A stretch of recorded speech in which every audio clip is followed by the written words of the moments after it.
Here's another biblical type of moral story set in the ancient city of Jericho.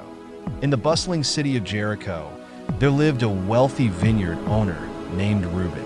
He was known far and wide for his prosperous vineyards and the fine wine they produced. However, Reuben was also known for his harsh treatment of his workers, often paying them meager wages and demanding long hours of labor. One day, a wise and humble worker named Joshua approached Reuben. "Sir," Joshua said, "the workers are struggling. Their families are hungry, and the wages are not enough to sustain them.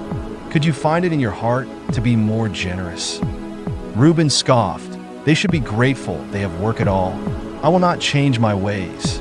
Days turned into weeks, and the workers grew increasingly disheartened. One evening, as Reuben walked through his vineyard, he noticed that the vines were withering. The grapes were shriveling, and the once lush fields were turning brown. Panicked, Reuben called for Joshua. "Joshua, what is happening to my vineyard?" Reuben asked, his voice trembling. Joshua looked at Reuben with compassion. "Sir, a vineyard is like a community. If the workers are not cared for, the land will suffer.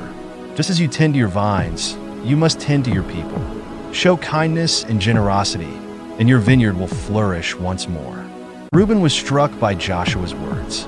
He realized that his greed and harshness had brought this calamity upon his vineyard.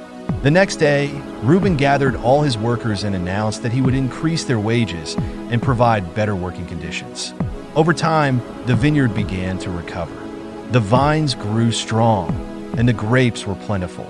The workers were happier, and their families thrived. Reuben's vineyard became known not just for its fine wine, but also for the kindness and generosity of its owner. And so, the story of Reuben and Joshua became a reminder in Jericho that true prosperity comes from caring for others and treating them with kindness and fairness. This story emphasizes the importance of compassion, generosity, and the interconnectedness of a community's well-being.